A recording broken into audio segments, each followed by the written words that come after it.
The notification pinged at 2:47 a.m., jolting me from another sleepless night.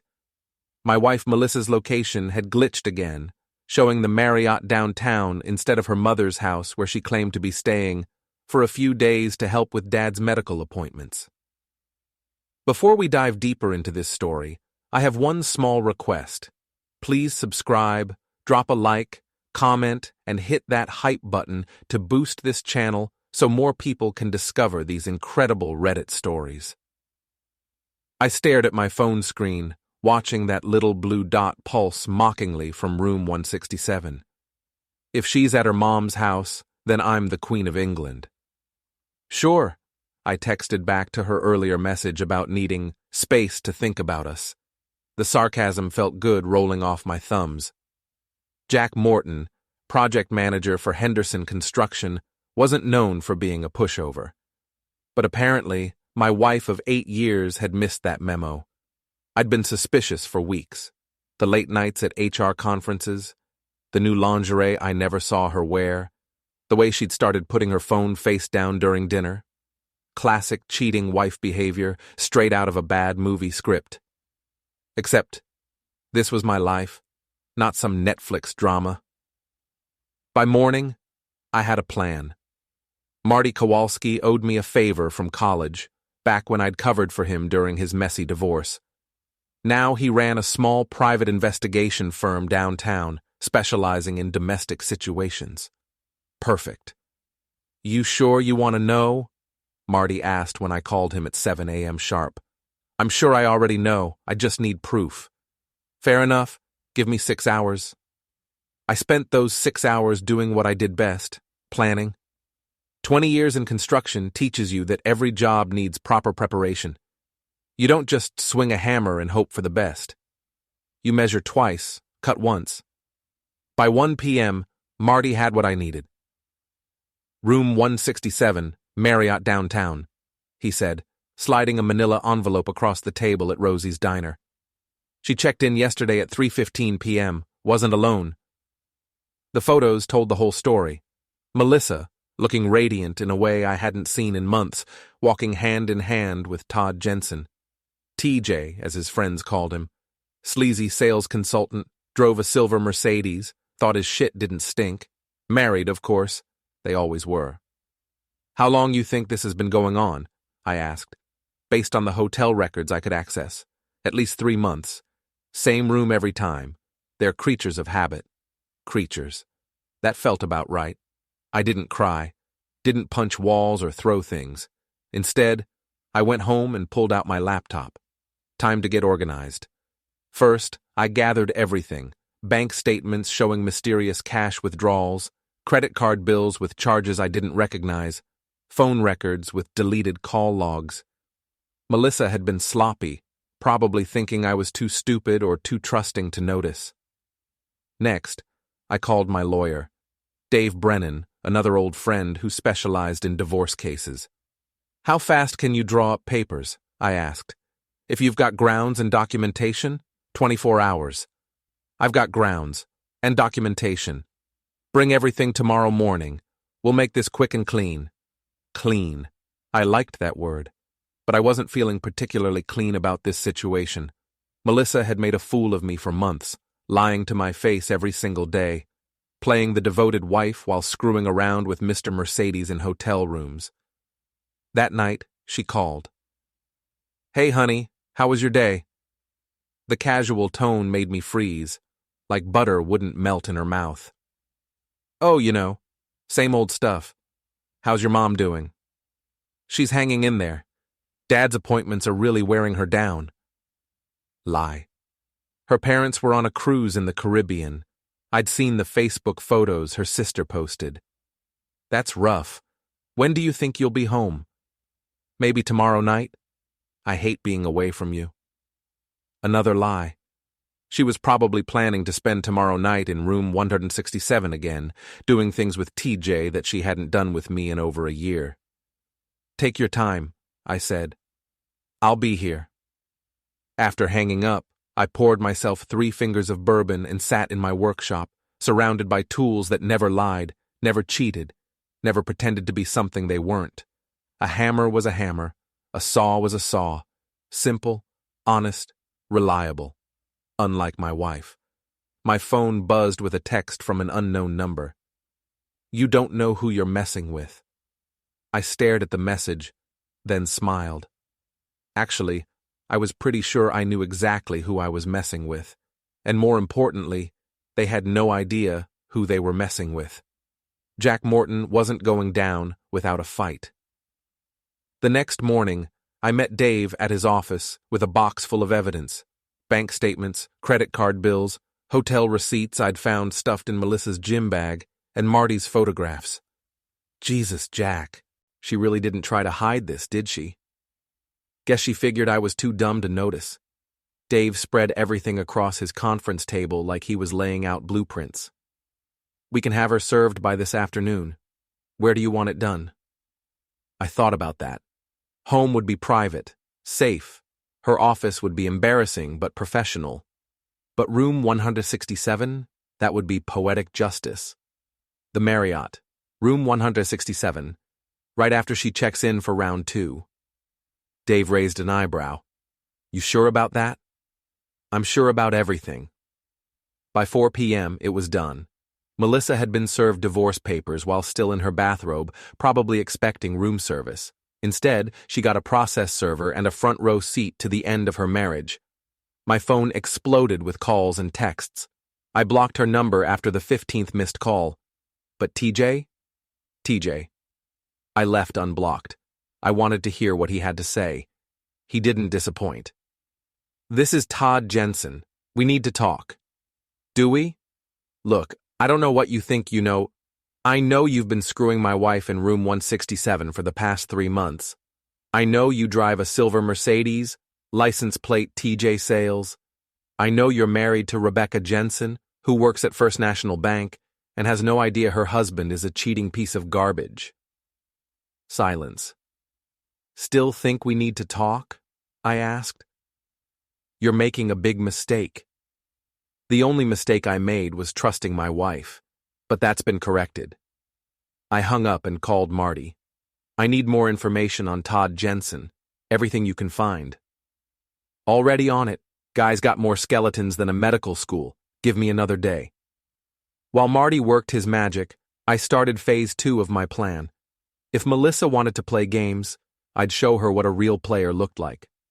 First, I changed all the passwords on our joint accounts and credit cards. Not illegal. My name was on everything. But it would certainly inconvenience her shopping habits. Next, I drove to her office building downtown. Melissa worked as an HR director for a mid-sized insurance company. Very professional, very image-conscious. Perfect. I walked into the lobby like I belonged there, nodded to the security guard who knew me from company Christmas parties, and took the elevator to the 5th floor. Melissa's office was empty. She was probably still at the hotel, crying or screaming or calling lawyers. Her assistant, Karen, looked up as I approached. Oh, hi, Jack. Melissa's not in today, some kind of family emergency? Right, that's why I'm here. She asked me to drop something off. I placed a manila envelope on Melissa's desk, right where she'd see it first thing. Inside were copies of Marty's photographs and a sticky note that read, "Good luck explaining this to HR. Your loving husband." On my way out, I stopped by the parking garage and found Melissa's Honda Civic. She'd left me her spare key weeks ago when her car was having problems. Funny how trust worked both ways. I drove her car to a sketchy neighborhood about 3 miles away and parked it in a lot behind Murphy's Tavern. Then I walked into the bar and dropped the key in their lost and found box. Someone will probably claim this eventually, I told the bartender. The walk back to my truck gave me time to think. Melissa had humiliated me for months, making me look like a fool while she played house with TJ. Now it was my turn. But TJ himself? He needed special attention. I found him the next evening, leaving his office in the downtown business district. Marty had done good work. I knew TJ's schedule, his habits, his weaknesses. The man was predictable as clockwork. He spotted me in the parking garage and tried to act casual, but I could see the tension in his shoulders. "Jack, Hey, listen. About yesterday. About yesterday, nothing. About today, everything. I walked slowly toward his precious Mercedes, pulling my keys from my pocket. TJ's eyes went wide. What are you doing? Sending a message. I dragged my house key along the driver's side door, spelling out LIAR in foot-high letters. The sound of metal on metal echoed through the garage like a scream. You're crazy! I'm calling the police! Go ahead. Tell them Jack Morton keyed your car because you've been screwing his wife. I'm sure your wife would love to hear that conversation. TJ fumbled for his phone, but his hands were shaking. You can't do this. Funny thing about can't, I said, moving to the passenger door. It's usually just another word for won't. I added ASSHOLE to the passenger side for good measure. TJ lunged at me then, all swagger and desperation. But 20 years of construction work had kept me in shape, while his idea of exercise was probably walking to the hotel elevator. I caught his wrist and spun him around, slamming him against his own car hard enough to rattle his teeth. Listen carefully, I whispered in his ear. You picked the wrong guy's wife. You want to play games? I'll play games. But I play to win, and I play for keeps. Stay away from Melissa. Stay away from me. And pray I don't decide to pay your wife a visit. I let him go and stepped back. TJ slumped against his ruined car, breathing hard. This isn't over, he gasped. You're right. It's just getting started. I walked away whistling, leaving him alone with his damaged pride and his damaged Mercedes. Behind me, I heard him making a phone call, probably to Melissa. Let them plot together. Let them think they were smarter than the dumb construction worker. They had no idea what was coming next. Melissa went on the offensive the next day, just like I knew she would. Cornered animals always fought back, and my wife was nothing if not predictable. She showed up at my house with her friend Shelley in tow, her longtime best friend and partner in crime. Shelley was one of those women who lived for drama, always stirring the pot and then acting shocked when it boiled over. Jack, we need to talk, Melissa announced, barging through the front door like she still lived there. Actually, we don't. My lawyer said all communication should go through him now. Don't be ridiculous. This is still my house, too. Check the deed. It's in my name. Wedding gift from my parents, remember? That stopped her cold. In all her scheming, she'd forgotten that little detail. Shelley jumped in, playing her role as the supportive friend. Jack, you're being unreasonable. Melissa made a mistake, but... A mistake? She's been screwing Todd Jensen for 3 months. That's not a mistake, that's a lifestyle choice. Melissa's face went pale. How did you... Private investigator. Turns out you two aren't as sneaky as you thought. I pulled out my phone and showed them one of Marty's photos, Melissa and TJ entering room 167, looking very cozy. Shelley gasped dramatically. Oh my God, Mel, you said it was just an emotional thing. Interesting. So Shelley knew about the affair but thought it was just talking. Either Melissa had lied to her best friend or Shelley was a better actress than I gave her credit for. It is just emotional, Melissa protested. It's not what it looks like. I scrolled to another photo, them leaving the hotel room the next morning, both looking thoroughly satisfied. Really? Because it looks like you spent the night screwing another man while telling me you were taking care of your sick father, who, by the way, is currently on a cruise ship in the Caribbean. Melissa's composure finally cracked. You bastard! You had me followed! I had my cheating wife investigated. Big difference. I want half of everything. The house, your retirement, your business. Good luck with that. Adultery affects asset division in this state. Ask your lawyer. That's when she played her trump card. I'm filing a restraining order. You threatened me yesterday, and you've been stalking me. When did I threaten you yesterday? I was at work all day. 40 witnesses can confirm that. You sent Todd that threatening text. I looked genuinely confused. What threatening text? Melissa pulled out her phone and showed me a message from my number. Stay away from my wife or you'll regret it. except I hadn't sent it.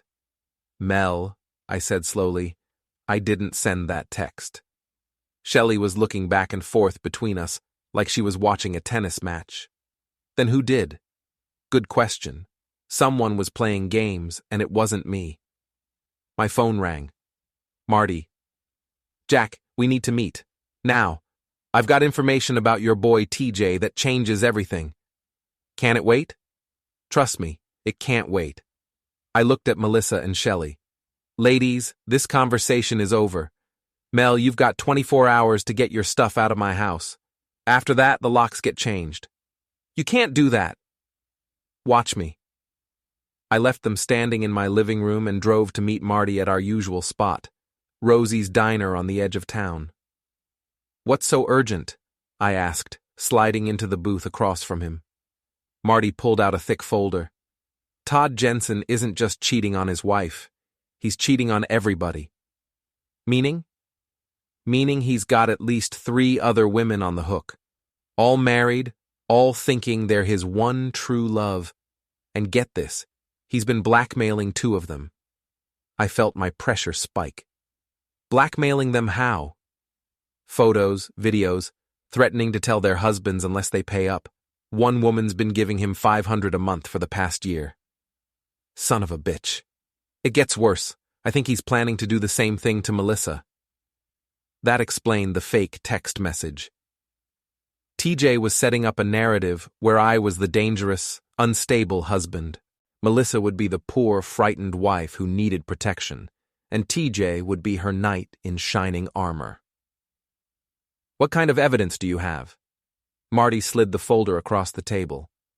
Bank records, photos, copies of text messages. This guy's been running the same scam for years.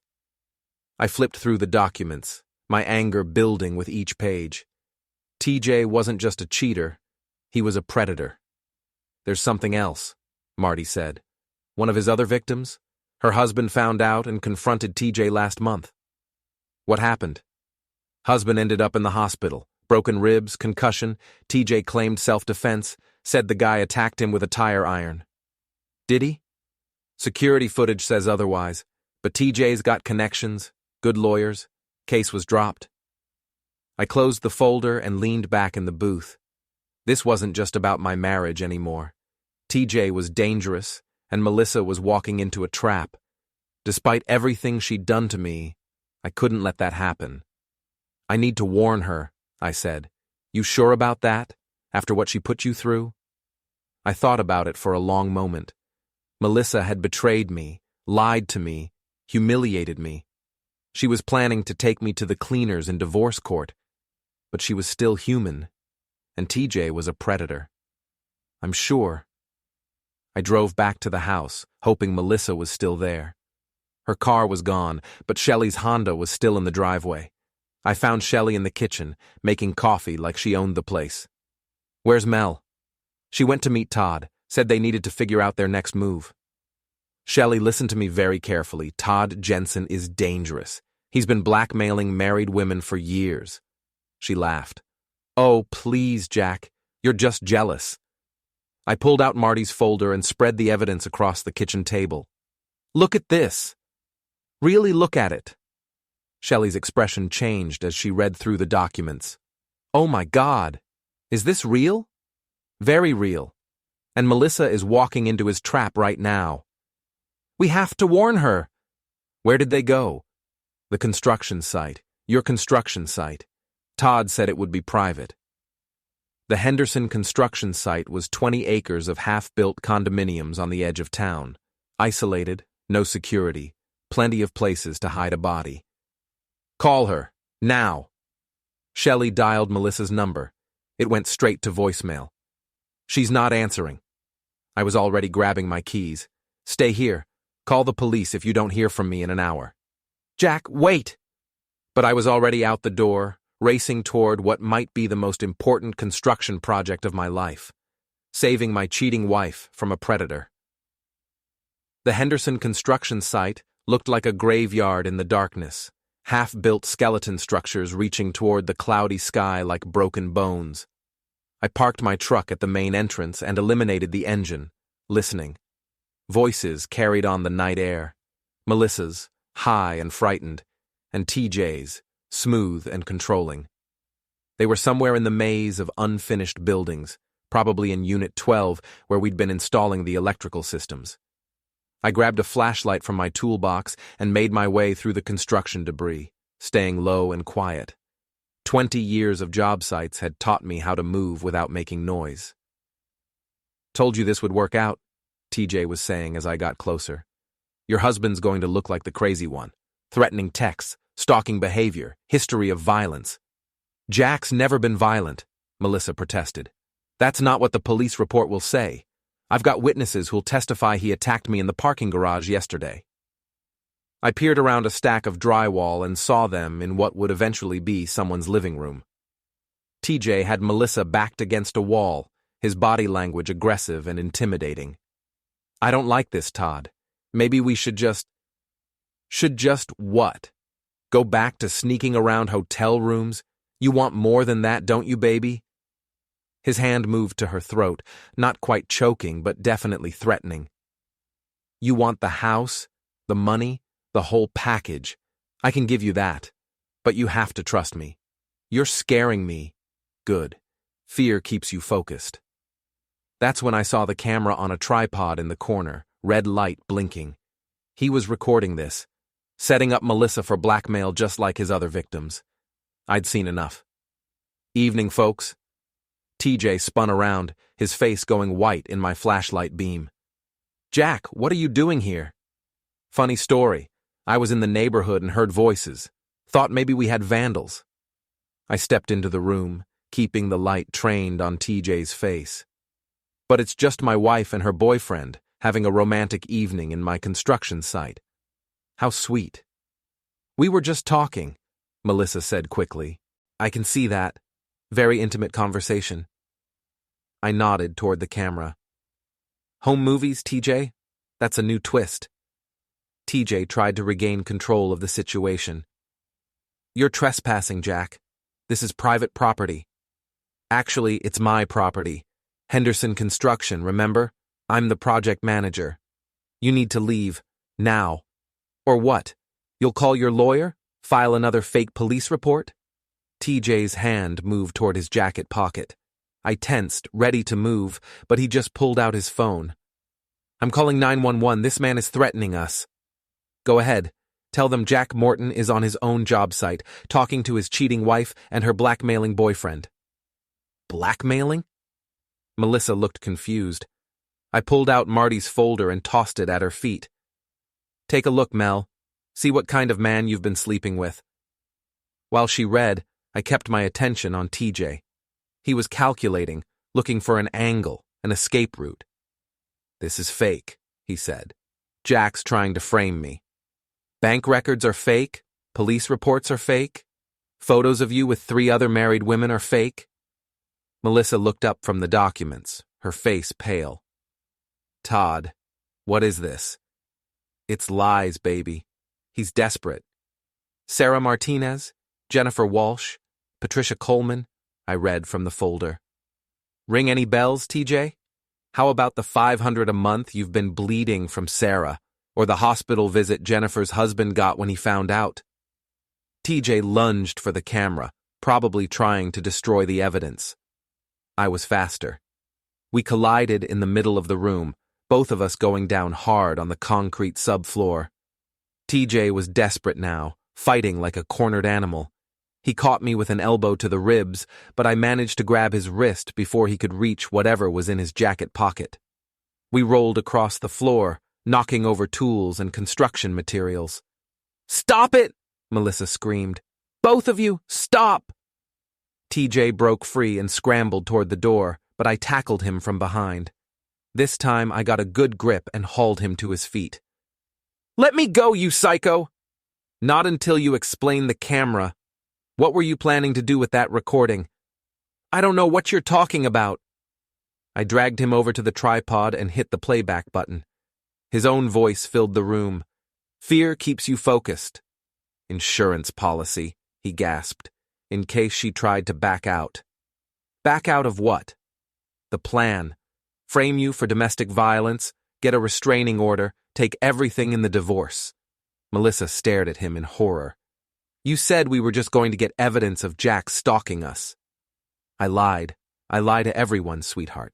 That's how this works. You bastard. She picked up a piece of rebar from the floor and swung it at TJ's head. I caught her wrist just in time. Mel, don't. He's not worth going to prison for. He used me. He was going to blackmail me. I know. But this isn't the way. TJ saw his chance and broke free, running for the door. But he didn't know the site like I did. He turned left instead of right and ran straight into the electrical room, a windowless room with no way out. I followed him in and flipped on the work lights. TJ was cornered, backed against the circuit breaker panel. Nowhere to run now. What do you want? I want you to confess everything. The blackmail, the fake police reports, the whole scam. Go to hell. I pulled out my phone and started recording. Todd Jensen, you're going to tell me about Sarah Martinez, Jennifer Walsh, and Patricia Coleman. And you're going to tell me what you were planning to do to my wife. I'm not telling you anything. I looked around the electrical room at all the exposed wiring and circuit breakers. You know, TJ, construction sites can be dangerous places. Lots of accidents happen. His eyes went wide. You can't threaten me.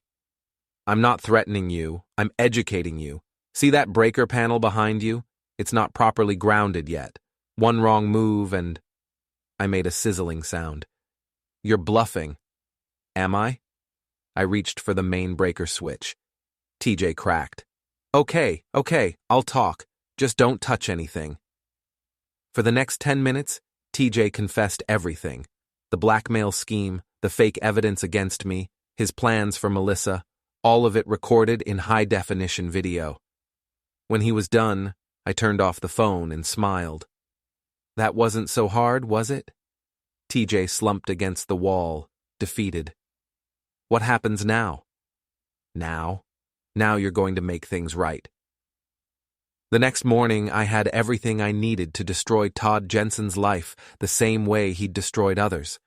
But I wanted to do it right, methodically, completely, with no loose ends. First stop, Rebecca Jensen, TJ's wife.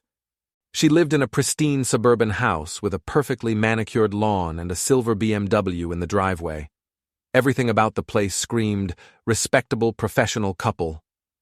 Rebecca answered the door in business attire, clearly getting ready for work. She was attractive in a conservative way, with kind eyes that reminded me of my sister. Mrs. Jensen, I'm Jack Morton. I think we need to talk about your husband. Her face fell. Oh God, he's having another affair, isn't he? Another affair. So this wasn't TJ's first rodeo, and Rebecca knew it. May I come in? She led me to a spotless living room filled with photos of their apparently happy marriage. TJ smiled from every frame, looking like the perfect husband. How long have you known? I asked. About the cheating? Years, but I thought he'd stopped. She laughed bitterly. I guess I was kidding myself. I pulled out Marty's folder and TJ's recorded confession. Mrs. Jensen, it's worse than just cheating. For the next hour, I walked her through everything. The blackmail scheme, the fake police reports, the pattern of predatory behavior. Rebecca listened in stunned silence, occasionally asking questions, but mostly just absorbing the horrible truth about her husband. He could have eliminated someone, she whispered, after hearing about Jennifer Walsh's husband. He still might, if we don't stop him. What do you want me to do? Help me make sure he can't hurt anyone else. Rebecca nodded slowly. What's your plan? I outlined my strategy. It was complex, requiring precise timing and multiple moving parts. But if it worked, TJ would be finished, professionally, personally, and legally. I'm in, Rebecca said without hesitation. That bastard has destroyed enough lives. Next, I visited Sarah Martinez, one of TJ's blackmail victims. She lived in a modest apartment across town, clearly struggling financially, probably because she'd been paying TJ $500 a month for the past year. Sarah was harder to convince. She was terrified of her husband finding out about the affair, terrified of TJ, terrified of everything. But when I showed her the evidence that she wasn't his only victim, something changed in her eyes. "He told me I was special," she said quietly. "You are special, but not to him. To him, you were just another paycheck. I want him to pay for what he did to me. He will, but I need your help." By afternoon, I had recruited Jennifer Walsh and Patricia Coleman as well. All three of TJ's victims were ready to testify against him, armed with evidence of his crimes. But I wasn't done yet. I called Melissa and asked her to meet me at Rosie's diner. She showed up looking haggard, probably hadn't slept much after the previous night's revelations. "I owe you an apology," she said as soon as she sat down. "You owe me a lot more than that. I know, I was stupid, selfish, blind. Todd played me completely." "Yes, he did. But that doesn't excuse what you did to our marriage." Melissa stared at her coffee cup. "I know you'll never forgive me." "You're right, I won't, but I don't hate you either." "What happens now?" "Now we finish this. TJ is going down, but I need your testimony to make it stick. Anything you need. Tomorrow night, room 167. One last performance." Melissa looked confused.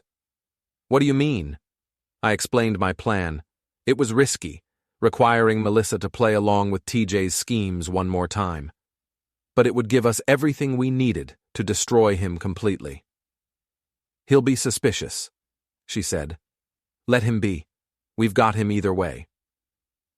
The next evening, everything came together like a perfectly orchestrated construction project. Every piece in place, every worker knowing their role, every detail planned to the minute. I arrived at the Marriott at 7 p.m. and took up position in the lobby, watching the elevators. Marty was stationed in the parking garage, monitoring TJ's movements. Rebecca Jensen sat in the hotel bar, nursing a martini and waiting for her cue. At 7:30, Melissa entered the hotel and took the elevator to the 16th floor. She was wearing a wire, courtesy of Marty's PI connections. At 7:45, TJ arrived, looking nervous but determined. He thought he was walking into another blackmail setup. Instead, he was walking into a trap.